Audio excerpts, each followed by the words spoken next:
세상의 모든 것을 리뷰하는 해용. 안녕하세요, 해용입니다. 자, 오늘은 빔 프로젝터 하나를 가지고 왔는데 일반적인 빔 프로젝터가 아닌 정말 편리한 스마트 빔 프로젝터입니다. 쉽게 말하면 안드로이드 TV 9.0이 탑재가 되어서 스마트폰을 연결해야 되거나 따로 TV나 컴퓨터를 연결하지 않아도 사용이 가능하고, 자동 초점은 물론 자동 키스톤 조절, 그 외 다양한 기능까지 정말 편하게 사용할 수 있는 빔 프로젝터입니다. 물론 제가 예전에 4K 빔 프로젝터 한번 사용을 해봐서 화질 부분은 이미 눈이 높아지는 바람에 만족을 할 수 있을지 모르겠지만, 사실 그런 빔 프로젝터는 기본 100만원을 그냥 넘기는 고가의 가격이라서 일반 소비자 입장에서는 풀 HD 해상도를 지원하는 빔 프로젝터가 그나마 쉽게 구매할 수 있는 가격대이고, 이 제품의 경우에는 편리성 부분과 다른 부가 기능을 강조한 제품이라고 보면 될 것 같습니다. 먼저 제품명은 제가 기존에도 꽤 리뷰를 했던 브랜드, 바로 앵커 산하 브랜드인 네뷸라 브랜드의 코스모스 스마트 빔 프로젝트입니다. 판매는 9월 16일부터 와디즈를 통해서 진행이 되고, 얼리버드 혜택으로 82만 9천원에 구매가 가능하고요. 즉 완전 저가의 가성비 빔 프로젝터는 아니지만 동일한 스펙 대비 저렴한 편에 속하고 꽤 괜찮은 기능들이 탑재되었기 때문에 지금부터 이 제품의 스펙과 특징, 그리고 사용을 하면서 어떤 부분들이 편했고 어떤 부분들이 불편했는지, 비록 제품을 대여받았지만 정말 솔직하게 얘기를 해보려고 합니다. 무언가 지르고 싶다면 구독, 해용. 이게 바로 제품의 모습입니다. 일단 흔히 생각하는 빔 프로젝터의 디자인은 아닙니다. 타원형의 구조로 되어 있고 상단 가운데 부분은 블랙 유광의 아크릴 소재, 전체적인 컬러는 티타늄 실버에 가까운 컬러였습니다. 살짝 활감도 느껴지고요. 그리고 측면도 보면 확실히 독특한 구조로 된 것을 확인할 수 있었는데 360도 전체 면이 다 메쉬 타공 처리가 되었다는 점입니다. 아무래도 이런 구조는 발열 해소나 내부 스피커 음질에 유리한 조건이겠죠.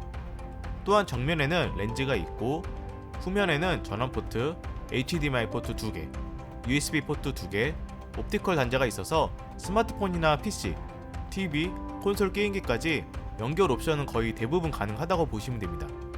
그리고 이건 전원 버튼이고, 전원을 켜면 이렇게 상단에 빨간색 로고가 점등이 되고요. 물론 이 점등은 끌 수도 있습니다. 바닥면도 보면 여기에도 통풍구가 있고 미끄럼 방지 패드도 부착되어 있는데, 여기를 자세히 보면 나사 구멍이 있어서 삼각대나 벽, 천장에 설치할 수도 있습니다. 이렇게 미니 삼각대를 활용해서 사용할 수 있는 거죠. 그럼 중요한 스펙을 이제 알아볼까요?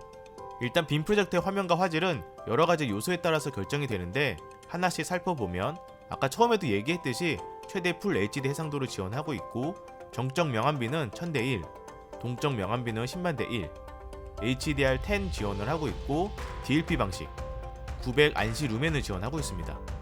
여기서 사실 가장 중요한 부분은 DLP 방식과 안시 루멘인데, 빔 프로젝터는 크게 두 가지 방식이 있습니다. LCD 방식과 DLP 방식. 근데 이 두 가지 방식 중에서 무조건 뭐가 좋다는 건 사실 없습니다. 장단점이 있다 보니까 사용자 환경에 맞게 선택을 해야 되는데, 이 제품의 경우 DLP 방식의 단점, 색 채도 부분을 REC709 색 영역과 LED 램프로 약 13% 정도 향상을 시켰고, 일반적으로 문서용, 사무용도가 아닌 가정에서 영화 감상이 주된 목적이라면 DLP 방식이 LCD 방식보다 명암비나 이체감이 더 좋기 때문에 DLP 방식의 프로젝터가 좀 더 좋다고 볼 수 있습니다.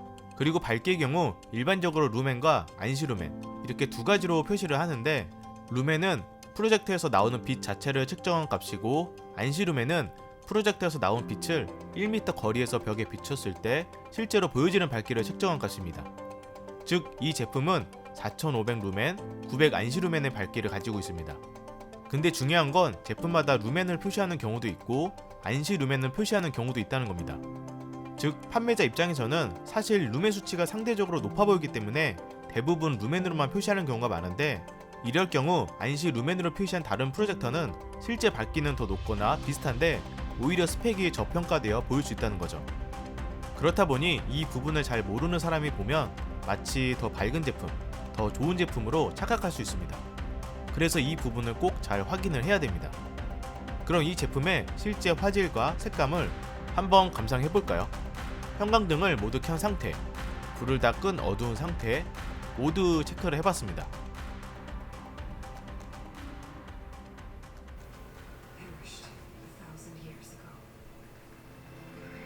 They're great cities,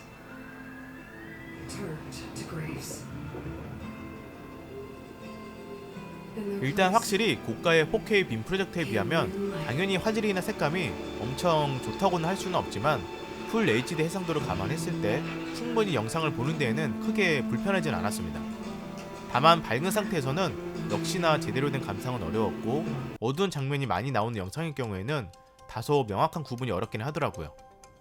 그래서 제가 다른 제품과 비교를 못 해봤기 때문에 타 제품에 비해서 이 제품이 화질이 압도적으로 막 좋다고 얘기할 수는 없지만 어두운 상태에서는 충분히 만족스러운 화질과 색감을 보여줬습니다.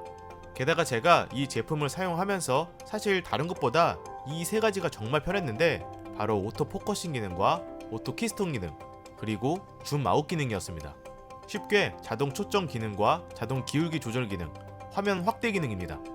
일반적인 빔 프로젝터는 이 렌즈 부분에 초점을 잡는 조리개가 있어서 그거를 움직이면서 초점을 맞추거나 별도의 버튼을 눌러서 맞추게끔 되어 있는데 이 제품은 초점이 중간에 안 맞거나 흔들림 또는 위치가 변경이 되면서 초점이 어긋나는 경우 그걸 인식해서 가장 또렷한 화면을 볼 수 있게 알아서 초점을 맞추게 됩니다. 그래서 보시면 화면 가운데에 이런 이미지가 뜨면서 초점을 맞추게 됩니다. 그리고 오토 키스톤 기능은 이 제품의 경우 천장에 설치를 할 수도 있는데 그럴 경우 제품이 거꾸로 설치가 되잖아요. 그것 또한 인식을 해서 이렇게 알아서 화면 방향을 전환해주고 있고 기울기 또한 이런 식으로 바닥의 경사를 인식해서 자동으로 화면의 상하 기울기를 조절해주게 됩니다. 단 좌우 기울기는 수동으로 해줘야 되는데 사실 빔 프로젝터를 대각선으로 이렇게 비추는 경우가 아닌 이상 좌우 기울기는 틀어지는 경우가 거의 없다 보니까 웬만해서는 알아서 조절이 된다는 거죠. 그리고 자동으로 조절이 되긴 했는데 이쪽 기울기가 아주 살짝 아쉽다. 그러면 당연히 수동 키스톤 조절 기능도 있기 때문에 이런 식으로 정밀하게 추가로 조절할 수도 있고요. 물론 한번 빔 프로젝터를 고정시키면 쭉 그냥 사용을 하겠지만 만약 거실에서 보다가 안방에서 보다가 이리저리 이동을 할 때 또는 화면과의 거리가 변경이 될 때 이런 경우에는 그때마다 항상 이 기울기를 세팅하느라 시간이 엄청 걸렸는데 이 제품은 그런 스트레스가 완전히 사라지는 거죠. 이게 엄청 편합니다 진짜.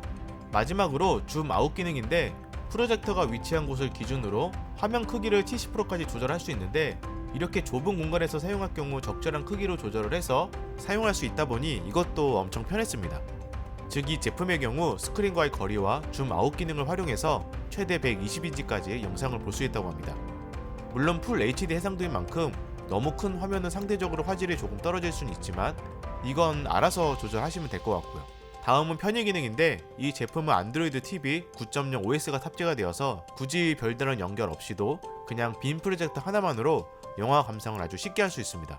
다운로드가 가능한 대표 앱들은 이렇게 있는데 이 정도면 사실 웬만한 영상은 거의 다 볼 수 있다고 보면 되겠죠. 다만 넷플릭스의 경우 구글 플레이 스토어가 아닌 네뷸라 매니저라는 앱을 먼저 설치 후에 그 안에서 추가로 설치 후 사용이 가능합니다. 저는 그냥 개인적으로 PC로 연결을 해서 사용을 하는 게 편하긴 하더라고요. 물론 PC와 거리가 멀 경우에는 어쩔 수 없지만. 그리고 리모컨이 있기 때문에 이걸로 웬만한 조작이 다 가능하지만 코스모스 전용 앱을 통해서 훨씬 더 편리하게 조작이 가능했습니다. 예를 들면 이런 식으로 스마트폰 화면을 마치 마우스처럼 사용을 하면서 좌우, 상하, 드래그하면서 더 편하게 활용을 할 수 있기 때문에 기존 프로젝터의 불편함을 정말 많이 개선했습니다. 다음은 사운드와 소음, 발열 부분도 한번 체크를 해보겠습니다. They do not know how to be happy. They are torn apart by opinions, noise, indecision, strangled by their own freedoms.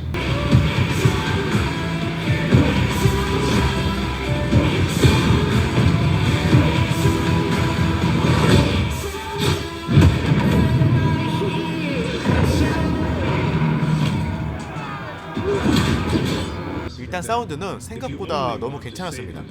아까 언급한 이 360도 구조 덕분인지 확실히 소리 자체가 입체감이 느껴졌고 20W의 출력과 돌비 디지털 플러스, 즉 가상 5.1 채널 기반의 오디오 기술로 굳이 사운드바가 없어도 딱히 사운드가 너무 부족한데 이런 느낌은 못 받았습니다. 게다가 소음은 제품과의 거리 30cm 기준 평균 36dB, 2m 기준 30dB로 이 정도면 둘 다 거의 속삭이는 정도의 소음이라서 엄청 조용한 편이고 발열 또한 이 뒤에서 미세한 바람이 나오는데 거의 입김 정도의 온도라서 크게 불편하지 않더라고요. 그래서 정리를 해보면 그냥 가격만 딱 봤을 때는 가성비 좋은 빔 프로젝터라고 보기 어려울 수는 있으나 가격 대비 뒤지지 않는 괜찮은 스펙, 게다가 정말 편리한 기능과 생각보다 괜찮은 사운드, 이런 거를 다 비교해봤을 때는 저는 충분히 만족도가 높은 제품이라고 생각은 되고, 렌즈 수명도 3만시간으로 매일 8시간 사용을 했을 때 10년 동안 사용이 가능하더라고요. 다만 개인적으로 아쉬웠던 부분은 풀 HD 해상도와 명암비, 그리고 어두운 환경이 아닌 밝은 곳에서는 보기가 어려운 점, 별도의 전원 공급이 필요하기 때문에 야외에서는 사용이 어려울 수 있다는 점, 그리고 입문용으로 구매하기에는 그래도 가격이 꽤 비싸다는 점, 이 정도가 될 것 같습니다. 암튼 제가 지금까지 얘기한 이런 장단점들을 한번 보시고 충분히 고민을 해서 결정하시면 될 것 같습니다. 그럼 제가 준비한 영상은 여기까지고요. 저는 또 새로운 리뷰 영상으로 찾아뵙도록 하겠습니다. 이상 혜영이었습니다. 감사합니다.